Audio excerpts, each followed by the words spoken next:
तो hello everyone, स्वागत है आपका नए वीडियो में। तो इस वीडियो में हम बात करने वाले हैं BEGC 107 यानी कि ब्रिटिश पोइट्री एंड ड्रामा। तो इस सब्जेक्ट के अंदर आपको बहुत ही इंपॉर्टेंट वर्क्स मिलते हैं जो कि आपके एग्जाम्स के लिए बहुत इंपॉर्टेंट है। जैसे कि हम बात करेंगे Duchess of Malfi, Lycidas, sonnet, इसके अलावा लिएग्रो। तो ये जो वर्क्स हैं बहुत ही इंपॉर्टेंट है आपके एग्जाम्स के लिए।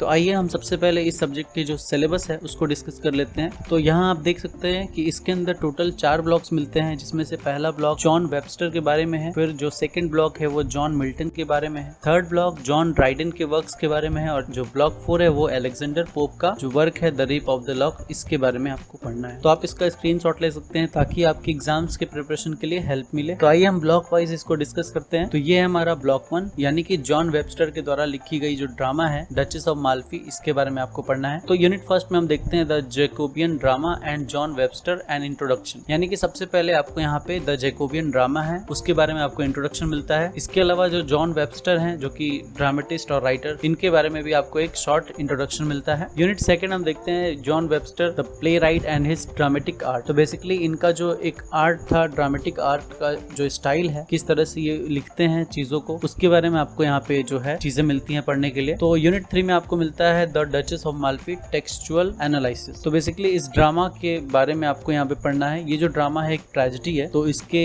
जो स्टोरी है, इसका जो बैकग्राउंड है, उसको यहाँ पे आपको समझना होगा, पढ़ना होगा, ठीक है।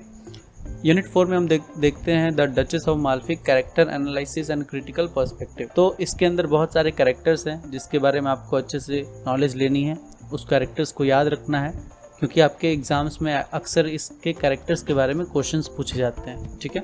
इसके ऊपर बनी एक मूवी भी है, 2014 में रिलीज हुई थी, द डचेस ऑफ माल्फी। ये आपको इंटरनेट में मिल सकता है। तो अगर आप इस ड्रामा को अच्छे से समझना चाहते हो तो आप ऐसी मूवीज को भी देख करके समझ सकते हो, ठीक है। तो आइए हम आगे चलते हैं ब्लॉक 2 के अंदर। तो ये है हमारा ब्लॉक 2 यानी कि जॉन मिल्टन के आपको ये वर्क्स यहाँ पे मिलेंगे पढ़ने के लिए। इसमें हम देखते हैं लिसिडस, जो कि लिसिडस एक पेस्टोरल एल्गी है। तो बेसिकली एल्गी एक ऐसा वर्क होता है जिसके अंदर किसी खास व्यक्ति के मर जाने पे उसे बहुत दुख होता है, तो वो ऐसी चीज़ें लिखता है। तो इसको एक तरह से पोयम भी कह सकते हैं, एक मॉर्नफुल पोयम जिसमें आदमी अपना दुख व्यक्त करता है बेसिकली, ठीक है। फिर हम देखते हैं सोनेट आपको पढ़ने को मिलेगा। फिर आता है एल एलिग्रो और पेंसेरोसो। तो ये कंपेनियन पोएम्स हैं, तो इसको भी आपको पढ़ना होगा। यूनिट फर्स्ट हम देखते हैं the 70th century and introduction. तो 70th सेंचुरी के बारे में यहाँ पे आपको पढ़ने को मिलेगा कि उस समय क्या क्या चीज़ें चल रही थी। फिर हम देखते हैं unit second John Milton life and works. तो जॉन मिल्टन के लाइफ एंड वर्क्स के बारे में आपको यहाँ पे ब्रीफ जो है जानकारी मिलने वाली है। यूनिट थर्ड में हम देखते हैं John Milton Lycidas and sonnet on his blindness. तो यहाँ पे आपको जो एल्गी है ये पढ़ना है। फिर आपको जो सोनेट है इसके बारे में आपको यहाँ पे जानकारी मिलेगी पढ़ने के लिए। यूनिट 4 हम देखते हैं जॉन मिल्टन एल एलिग्रो और पेंसेरोसो। तो ये जो दोनों कंपेनियन पोएम्स है, इसकी आपको ब्रीफ जो है जानकारी इसके अंदर मिलेगी। आगे बढ़ते हैं ब्लॉक 3 में।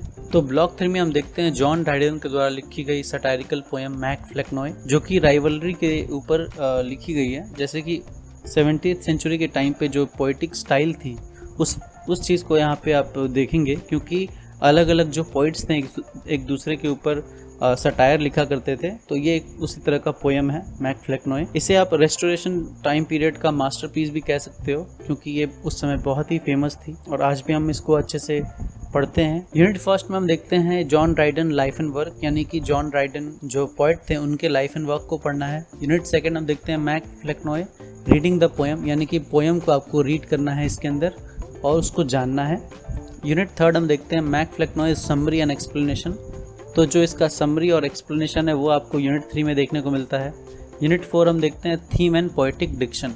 तो जो इस पोएम के थीम्स है, जो इसका डिक्शन है, वो आपको यहाँ पे पढ़ने को मिलेगा, ठीक है। आइए हम आगे चलते हैं अपने लास्ट ब्लॉक 4 के अंदर। ब्लॉक 4 में आता है अलेक्जेंडर पोप के द्वारा लिखी गई द रेप ऑफ लॉक। तो यह पोयम एक मॉक एपिक पोयम है जिसमें मॉकरी की जाती है किसी की। तो basically so this is a mock epic poem, a form of satire that humorously elevates a trivial incident. जैसे कि इस पोयम में आप देखेंगे कि बालों में लगने वाला एक लॉक होता है जो कि किसी व्यक्ति के द्वारा काट दी जाती है एक मॉकरी के तौर पे। तो इस चीज को यहाँ पे दिखाई जाती है इस पोयम के अंदर, ठीक है। तो आप इसको जब पढ़ेंगे तो आपको अच्छे से समझ में आएगी ये जो पोयम है। तो ये था इस चैप्टर के अंदर टोटल सिलेबस।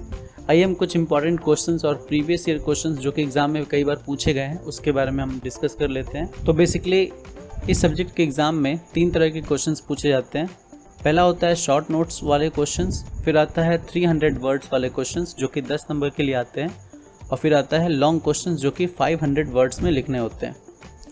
तो यहाँ पे मैंने टोटल 12 जो है शॉर्ट नोट्स वाले क्वेश्चन दिए हैं जो कि बहुत ही इंपॉर्टेंट है। आप इसको तैयार कर लेंगे तो उम्मीद है आपको अच्छे मार्क्स आ जाएंगे एग्ज़ाम में।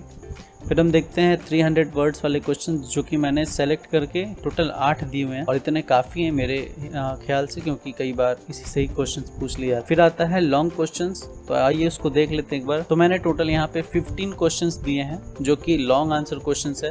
कई बार रिपीटेड क्वेश्चंस भी पूछे जाते हैं एग्जाम के अंदर, तो मुझे लगता है कि इतने क्वेश्चंस अगर आप प्रिपेयर कर लेते हो तो इससे ज़्यादा कोई भी एग्ज़ाम में नहीं आएंगे। ठीक है, तो ये था आज का वीडियो जिसमें मैंने BEGC 107 के टोटल सिलेबस को डिस्कस किया आपके साथ। तो उम्मीद है आपको ये वीडियो पसंद आएगा। तो अगर आपको ये वीडियो ज़रा सा भी पसंद आया है तो इस वीडियो को लाइक कीजिएगा और चैनल को सब्सक्राइब कर लीजिए, क्योंकि मैं इन सारे वर्क्स को अपने नए वीडियो में, अगले आने वाले वीडियोस में एक्सप्लेन करने वाला हूँ, अच्छे से समझाने वाला हूँ। अगर आपके पास कोई भी डाउट है आप कमेंट सेक्शन में लिख सकते हो ताकि मैं उस पर रिप्लाई कर सकूँ। तो मिलते हैं नेक्स्ट वीडियो में। Till then bye.